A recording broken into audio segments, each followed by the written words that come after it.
সব স্থলবন্দর দিয়ে বাংলাদেশ থেকে পোশাক আমদানি বন্ধ করল ভারত। এই সংক্রান্ত নোটিশ জারি করেছে দেশটির শিল্প ও বাণিজ্য মন্ত্রণালয়।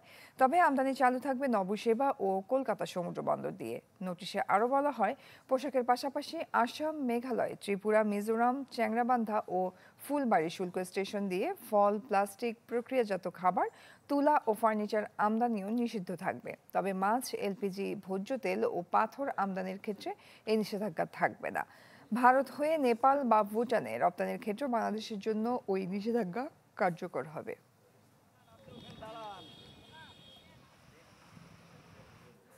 ভারতে অবৈধ বাংলাদেশি থাকলে যথাযথ নিয়মে ফেরত পাঠাতে চিঠি দেওয়া হয়েছে। সুন্দরবনে বাংলাদেশের তৃতীয় ভাসমান বিওপি উদ্বোধন শেষে স্বরাষ্ট্র উপদেষ্টা জানান, পুশিন নয়, অবৈধ ভারতীয়দের নিয়ম মেনে হস্তান্তর করা হবে।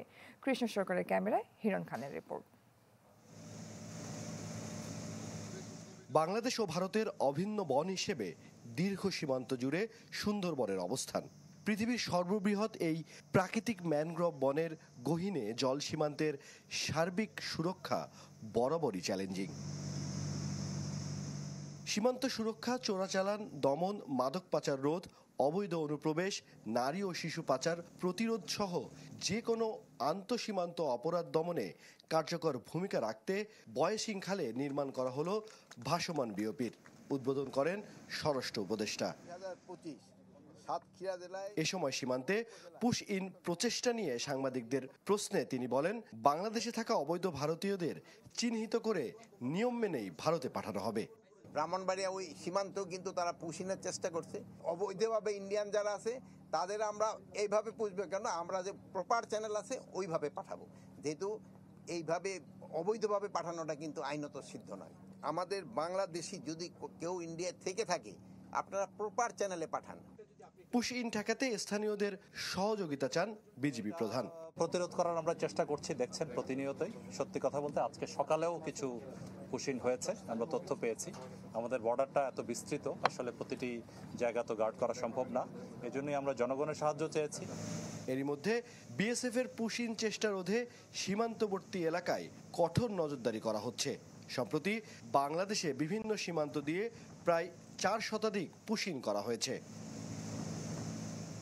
বাংলাদেশ ভারত সুন্দরবনের ৭৯ কিলোমিটার পানিপথের এই সীমানায় ভারতে রয়েছে উল্লেখ সংখ্যক ভাসমান বিওপি। তার বিপরীতে বাংলাদেশে মাত্র 3টি ভাসমান বিওপি। এখন প্রশ্ন হচ্ছে, এই 3টি ভাসমান বিওপি দিয়ে কতটুকু নিরাপত্তা নিশ্চিত করা সম্ভব এই এলাকার, নাকি দরকার আরও এমন ভাসমান বিওপির? হিরণ খান, চ্যানেল 24, সাতক্ষীরা, বয়সিং সীমান্ত। শিক্ষক থেকে শিক্ষার্থী, রিকশা চালক থেকে ডাক্তার, এখন আবার মেয়রের শপথ নেওয়ার দাবিতেও আন্দোলন চলছে ঢাকার রাজপথে। অচল অবস্থায় দক্ষিণ সিটির নগর ভবনের কার্যক্রম। 5 বছর আগের প্রশ্নবিদ্ধ নির্বাচনে ইশরাক হোসেনের মেয়রের দায়িত্ব নিতে চাওয়ার যৌক্তিকতা নিয়েও উঠেছে প্রশ্ন। নির্বাচন বিশ্লেষকরা বলছেন, দেশের যতটুকু আইন আছে তারও সঠিক প্রয়োগ নেই। তাতে জটিল হয়েছে পুরো বিষয়টি। আশরাফুল আলম আকাশের রিপোর্ট।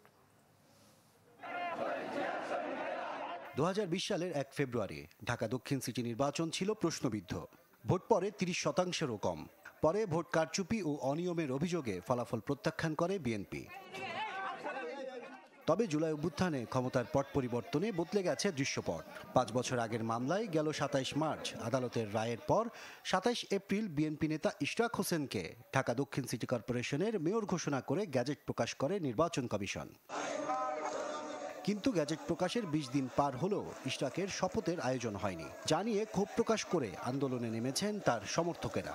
ইঞ্জিনিয়ার ইশরাককে যদি দায়িত্ব না দেওয়া হয়, আমরা নগর ভবনের সকল কর্মকাণ্ড বন্ধ করে দেব। আমি ধানের শীষে চাপ দিলে জায়গা হলো নৌকাতে, যেটাতে আমি চাপ দিই, আমরা ভোট দিতে পারি নাই। আওয়ামী লীগ বাদে প্রায় প্রতিটি রাজনৈতিক দল বিগত সময়ের সব নির্বাচনকে অবৈধ বলে অভিহিত করে। সে অবৈধ নির্বাচনের মেয়রের দায়িত্ব নেওয়া কতটা যৌক্তিক তা নিয়েও উঠেছে প্রশ্ন। অবৈধ নির্বাচনকে বৈধতা আদালত দিয়েছেন বিচারিক প্রক্রিয়ার মাধ্যমে, সেটাকে মেনে নিতে হবে। সেটা যদি কেউ মানতে অস্বীকার করে, তাহলে ধরে নিতে হবে তারা আদালতকে অবমাননা করছে। যখন আমরা অবৈধ বলছি, তখন আমরা সেই যে ফলাফলটাকে, সেটাকে আমরা মিন করে অবৈধ বলছি। মেয়রের শপথের ইস্যুকে কেন্দ্র করে চলমান আন্দোলনে অচল হয়ে পড়েছে ঢাকা দক্ষিণের নগর ভবন। তালা দেওয়া হয়েছে প্রতিটি ফটকে। মেয়র হতে মরিয়া ইশরাক হোসেনের দাবি, এই আন্দোলন স্থানীয়দের অধিকার। এই আন্দোলনটি লাগাতার চলবে যতক্ষণ না পর্যন্ত দাবি মেনে নেওয়া না হচ্ছে। সবখানে যদি আন্দোলন হয়, তারা যদি আন্দোলন করে, আমি তাদেরকে কিভাবে তাদের মৌলিক অধিকার থেকে বঞ্চিত করার নির্দেশনা দিতে পারি। এদিকে নির্বাচন আইনের বিধিমালা মতে মামলার আবেদনের 6 মাসের মধ্যে এবং আপিল পরবর্তী 4 মাসের মধ্যে আপিল নিষ্পত্তি করার বিধান রয়েছে। নির্বাচন বিশেষজ্ঞরা বলছেন, দেশে যতটুকু আইন আছে তারও সঠিক প্রয়োগ না থাকায় পুরো বিষয়টি জটিল হয়ে গেছে। এটা আসলে আমাদের আইনের দুর্বলতা। পৃথিবীর অনেক দেশেই নির্বাচনের 3 দিন, 7 দিন, 1 মাস, বড় জোর 3 মাস পরে এ ধরনের জাজমেন্ট হয়। এবং ইশরাক সাহেবকে যে শপথ নেওয়ার জন্য ডাকা হয় নাই, তার কোনো ব্যাখ্যাও কিন্তু আমরা জানি না। সরকারের পক্ষ থেকে কোনো ব্যাখ্যা দেওয়া হয় নাই। মেয়র ঘোষণা করে ট্রাইব্যুনালের রায় স্থগিত চেয়ে হাইকোর্টে করা রিট শুনানির আগে কোনো সিদ্ধান্তে আসা যাবে না বলেও মন্তব্য করেন এই নির্বাচন বিশেষজ্ঞ। এখন বলটা সম্পূর্ণ আদালতের করে। আশরাফুল আলম আকাশ, চ্যানেল 24, ঢাকা। রাষ্ট্রীয় পদমর্যাদাক্রম নিয়ে আপিল বিভাগে ফের শুনানি শুরু হয়েছে। সকালে ভারপ্রাপ্ত প্রধান বিচারপতি আশফাকুল ইসলামের নেতৃত্বে 6 সদস্যের আপিল বেঞ্চে শুরু হয় শুনানি। এর আগে 27 এপ্রিল শুনানি শুরু হলেও আজ পর্যন্ত তা মুলতবি করা হয়েছিল। আজকের শুনানিতে মন্ত্রিপরিষদ বিভাগ তাদের যুক্তি তুলে ধরছে। মন্ত্রিপরিষদ বিভাগের রুলস অফ বিজনেস অনুযায়ী 1986 সালে ওয়ারেন্ট অফ প্রেসিডেন্স তৈরি করে। রাষ্ট্রপতির অনুমোদনের পর ওই বছরের 11 সেপ্টেম্বর তা জারি করা হয়। পরে বিভিন্ন সময়ে তার সংশোধন হয়। তবে ওয়ারেন্ট অফ প্রেসিডেন্স তৈরির ক্ষেত্রে সাংবিধানিক পদ, সংবিধান কর্তৃক স্বীকৃত ও সংজ্ঞায়িত পদগুলো প্রশাসন ক্যাডারের কর্মকর্তাদের নিচের ক্রমিকে রাখা হয়েছে। পদ্মার ভাঙনে দিশেহারা পাবনার সুজানগরের মানুষ। এরই মধ্যে বিলীন হয়েছে 3000 বিঘা ফসলি জমি, হারিয়েছে বাড়িঘর, বিভিন্ন প্রতিষ্ঠানও।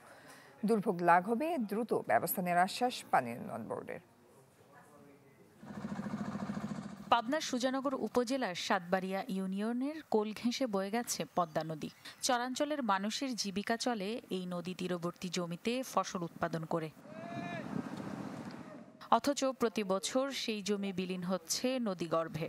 ফলে ভিটে মাটি হারিয়ে সাতবাড়িয়া ইউনিয়নের মুজাহিদপুর, মমিনপুর, নিশ্চিন্তপুর, ফকিতপুর, সিংহনগর সহ অন্তত 10টি গ্রামের কয়েক হাজার পরিবারের ঠাঁই হয়েছে অন্যত্র।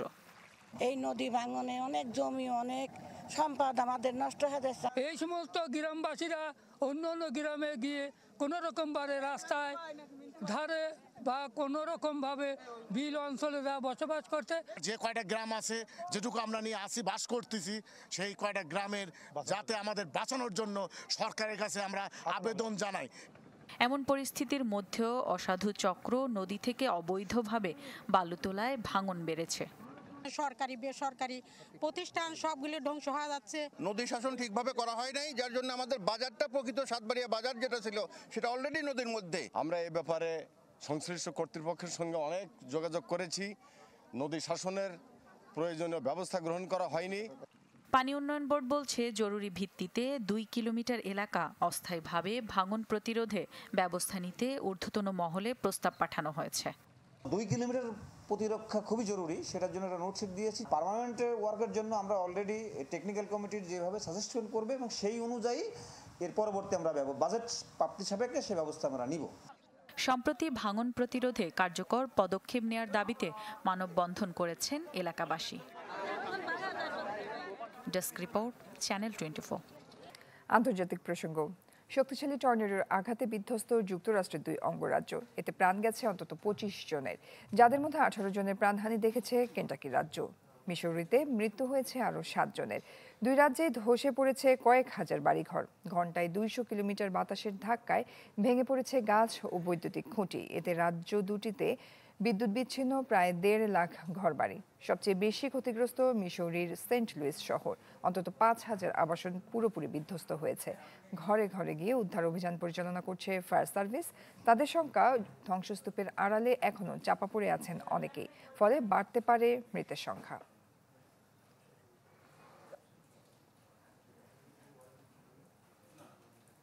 দর্শক, এই ছিল সকাল 10টার খবরে। বিশ্বের যে কোনো প্রান্ত থেকে সবশেষ খবর জানতে ভিজিট করুন আমাদের ফেসবুক পেজ, ইউটিউব চ্যানেল ও ওয়েবসাইটে। এতক্ষণ সাথে থাকার জন্য ধন্যবাদ সবাইকে।